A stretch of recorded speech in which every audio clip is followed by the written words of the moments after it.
నమస్తే, welcome to our channel. నేను పద్మిని. ప్రస్తుతం పాటు ప్రముఖ ఆధ్యాత్మికవేత్త, సూర్య ఉపాసకులు, sun spiritual society founder Vikramaditya గారు మనతో పాటు ఉన్నారు. మాట్లాడదాం సార్. నమస్తే సార్. సూర్యోస్మి తల్లి. సార్, బిత్తిరి సత్తి చేసినటువంటి వ్యాఖ్యలు డెఫినెట్ గా చాలా చాలా వైరల్ గా మారుతున్నాయి, వివాదాస్పదంగా కూడా ఖచ్చితంగా మారాయి. చదువు ఎక్కువైతే కాకరకాయ కీకరకాయ అయినట్టు అన్న చందాన కామెడీని పండించాలి అన్న ఆలోచనలో ఒక్కొక్కసారి తప్పటడుగులు వేస్తూ ఉంటారు, ఎంతటి మహానుభావులు అయినప్పటికీ. అదే కోవకు వస్తాడేమో ఇప్పుడు ఆయన బిత్తిరి సత్తి. సో ఆయన చేసినటువంటి వ్యాఖ్యల్ని మీరు ఎలా చూస్తారు? అంటే ఆయనని కాదమ్మా, అంటే మనకి ఇప్పుడు ఐకమత్యమే మహాబలం. హిందూ సనాతన సాంప్రదాయంలో ఈ ఐకమత్యం అనేది లోబడడం వల్ల ఎవరు పడితే వాళ్ళు అంటే ఆధిపత్యాన్ని, ఇప్పుడు నా ఐడెంటిటీ కోసం, నేను పాపులర్ అవ్వడం కోసం ఎంచుకునేటువంటి మార్గాలు ఎవరు పడితే వాళ్ళు మన ధర్మానికి, అంటే హిందూ ధర్మానికి సంబంధించినటువంటి దేవీ దేవతలను, గ్రంథాలను అపహాస్యం చేస్తూ హాస్యాన్ని పండించాలని ప్రయత్నం చేస్తున్నారు. ఇప్పుడు మొన్న వెంకటేశ్వర స్వామి సుప్రభాతం దానికి సంబంధించిన వక్రీకరిస్తున్నప్పుడు అక్కడ ఒక వ్యక్తి ఏదో యూట్యూబ్లో వీడియో చేసి పెట్టడం కాదు, ఒక సమావేశంలో ఇతను మాట్లాడుతుంటే అక్కడ ఉండే వాళ్ళు తప్పట్లు కొడుతున్నారంటే ఏంటి? వాళ్ళు పరధర్మంలో ఉన్నారు, వాళ్ళు కావాలనే లైమ్ లైట్ లోకి రావటం కోసం మాత్రమే చేసినటువంటి ఒక దిక్కుమాలిన స్టంట్, అందులో ఎటువంటి సందేహం లేదు.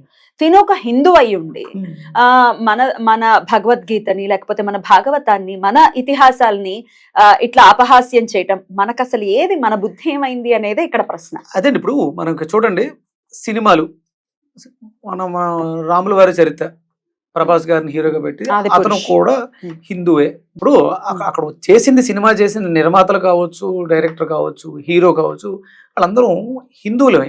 అంటే మన ప్రవర్తన ఎలా ఉంటుంది, ఏం చేస్తున్నాం, ఏం చెప్పాలనుకుంటున్నాం. ఇప్పుడు మనల్ని మనమే మనం కోల్పోవడంతో అవతల వాళ్ళు ఆ అజ్ఞానంతో ఏమనుకుంటున్నాం అనేది తెలియట్లే అసలు. అంటే ప్రతి ఒక్కరికి తెలియాలి, ప్రతి ఇంట్లో. ఒక చిన్న పిల్లోడు, మీరు చిన్న వీడియో చూసారా? ఒక చిన్న పిల్లోడు భగవద్గీత అంటే ఏంటి అనే చెప్తున్నాడు అనే దానికి ఏం చెప్పాడు ఆయన?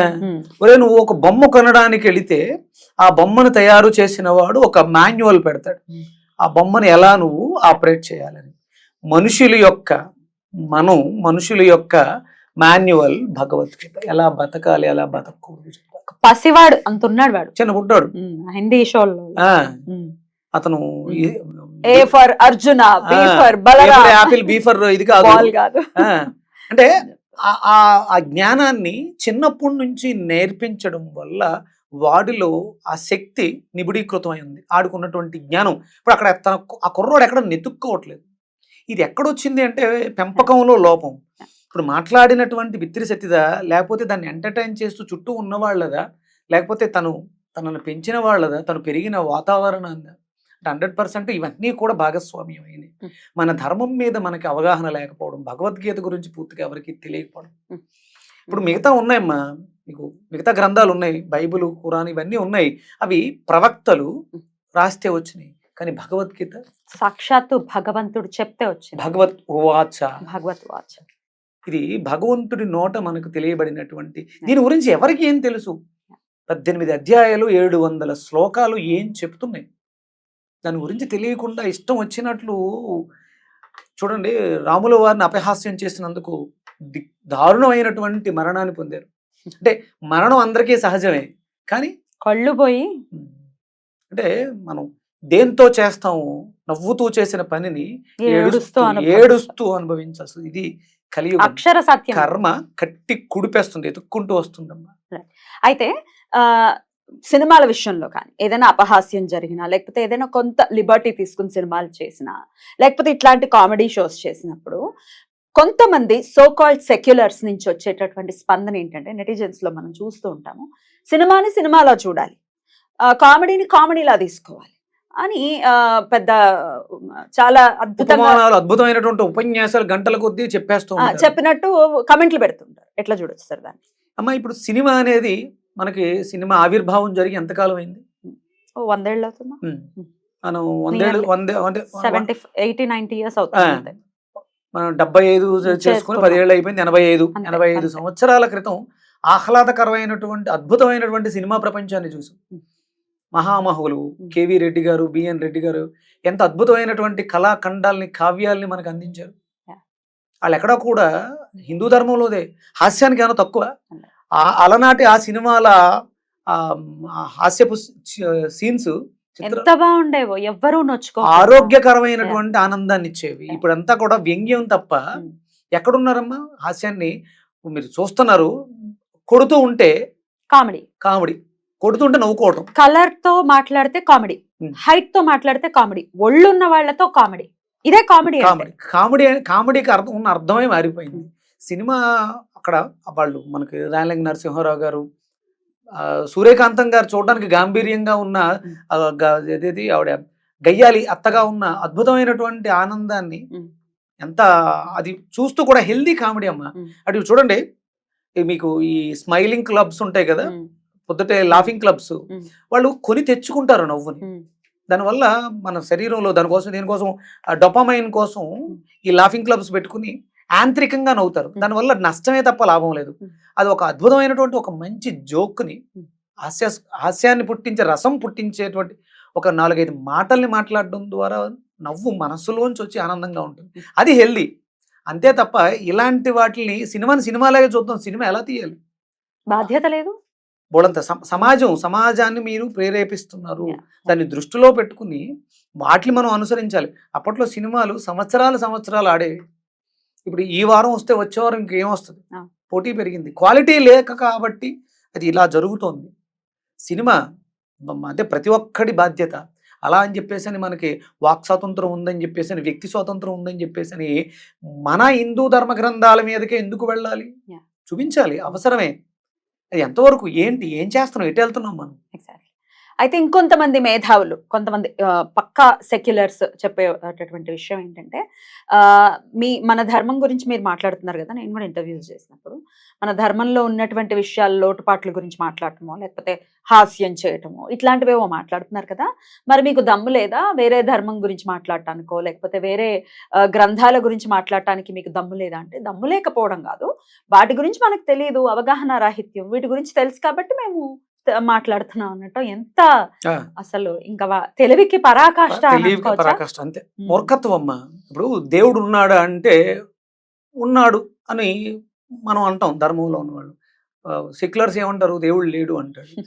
మరి లేడు అన్నదానికి మీరు ఏమంటారు అంటే అజ్ఞానం అంటారు. సైన్స్, ఇదంతా సైన్స్ అంతే. నువ్వు సైన్స్ అని పేరు పెట్టుకున్నావు, ఇంకొకళ్ళు దేవుడు అని పేరు పెట్టుకున్నారు. దేవుడు లేడు చెప్పు, నువ్వు దేవుడు లేడు అని. ఇప్పుడు నీ లోపల నిన్నంటూ ఒకటి నడిపిస్తున్నది, అదేంటది? అది వదిలేసి వెళ్ళిపోతుంది కదా. అదే ఒక దైవ శక్తి నీలో ఉంది. నువ్వు లేవా? ఉన్నావుగా. నీలో కనిపిస్తున్నటువంటి ఆ శక్తిని, ఆ శక్తి పేరే దైవం అనుకోవచ్చుగా. లోపల శక్తి ఉంటే మనిషి, లేకపోతే మృతం. అదే దైవశక్తి. శివం ఉంటే మనిషి, మనిషి తలకట్టు తీసేస్తే శవం, శివం వదిలేసి వెళ్ళిపోతే శవం. అదే దైవత్వం. అంటే ఆయన నేను అనే పేరు, అంటే శివం అంటే, శివుడు అంటే మంగళాలు చేసేవాడు, దిక్కులన్నింటినీ అంబరాలుగా కలిగిన వాడు. అంతే తప్ప మనకు ఒక రూపం అంటూ లేదు. ఉంది, ఆ రూపమే జ్యోతిష్వరూపుడు. ఆ జ్యోతిష్వరూపుడే మనకి గోచరించడం కోసం 12 జ్యోతిర్లింగాలుగా, లింగం అంటే ఒక ఆకారంగా, అంటే మన జన్మ రాహిత్యాన్ని తెలియచెప్పుతూ, శివలింగం అలాగే ఎందుకు ఉంది అంటే దానికి ఒక అమ్మవారు పానపట్టంగా ఉంది, స్వామి గోపురంగా ఉన్నాడు. ఇదంతా కూడా సృష్టి ఇలా ఉంది అని చెప్పడం కోసం ఒక రూపాన్ని దాటి. అలాంటిది మన హిందూ, అంటే ఎవరికి హాస్యాన్ని పండించుకోవాలన్నా, లేకపోతే మీ గొప్పతనాన్ని, మీరు గొప్పవాళ్ళని ప్రూవ్ చేసుకోవాలన్నా, ఇది ఒక్క ధర్మమే దొరికిందా మీకు? కృష్ణుడి గురించి మాట్లాడతారు కొంతమంది, ఇప్పుడు కొంచెం తగ్గింది. కృష్ణుడిని ఇట్లా ఫ్లర్ట్ చేస్తాడు అని చెప్పి, మరి కృష్ణుడు ఇంకా చాలా చేశాడు, వాటన్నిటి గురించి ఏమి ఉండవు. అంటే ఇప్పుడు ప్రతి యుగాలమ్మా, యుగానికి ఒక ధర్మం నడుస్తూ ఉంటుంది. ఆ ధర్మం ప్రకారం ఆ విష్ణుమూర్తి రామచంద్రుడిగా అవతారం తీసుకున్నాడు, శ్రీకృష్ణ పరమాత్మగా తీసుకున్నాడు, జన్మలు తీసుకుంటూ వస్తూ ఉన్నారు.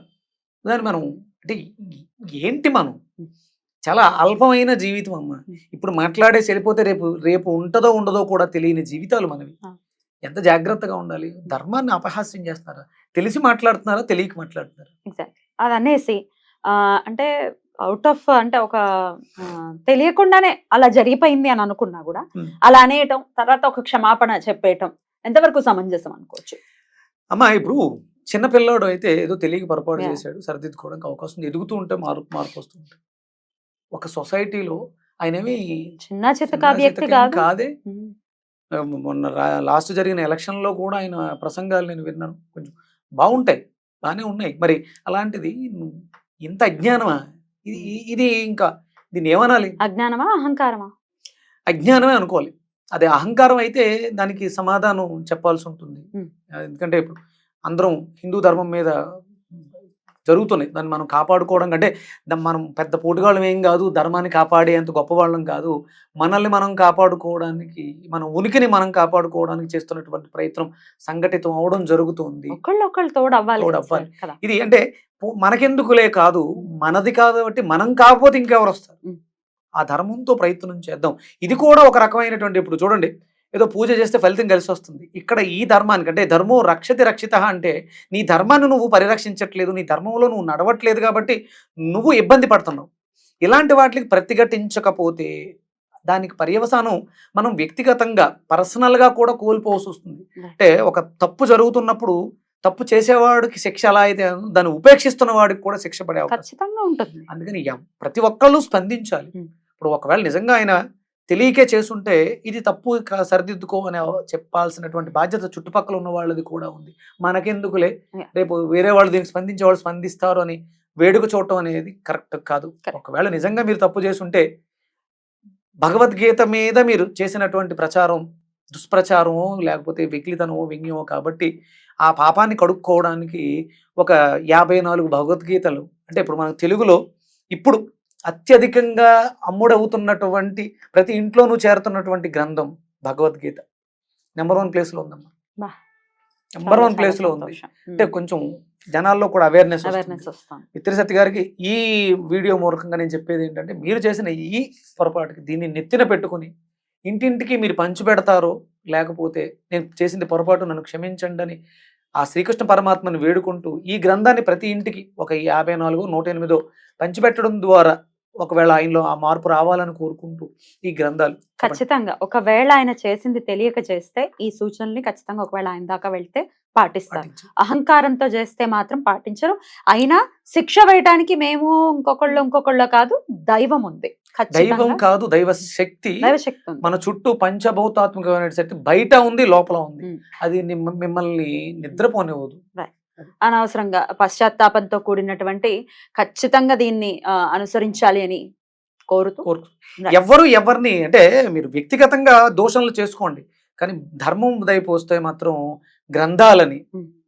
ఋషులు మనకు అందించినటువంటి ఋషి అంటే దాన్ని చదవడం ద్వారా ఋషి రుణం తీసుకుంటున్నాం. ఇప్పుడు దాన్ని లిఖించినటువంటి ఋషి యొక్క శాపానికి ఉమ్. కారణం అవుతాం. పరమేశ్వరుడు శపించిన ప్రాయశ్చితం ఉంటుంది. ఋషి గురువులు శపిస్తే దానికి ఇది జన్మ జన్మల కట్టి కుడిపేస్తుంది. ఎన్ని జన్మలు అనేది మీరు చేసినటువంటి పాపానికి ఉన్నటువంటి విలువను బట్టి ఉంటుంది. తస్మాత్ జాగ్రత్త. జాగ్రత్త. Right sir, thank you sir, నమస్తే. సూర్యస్మిత.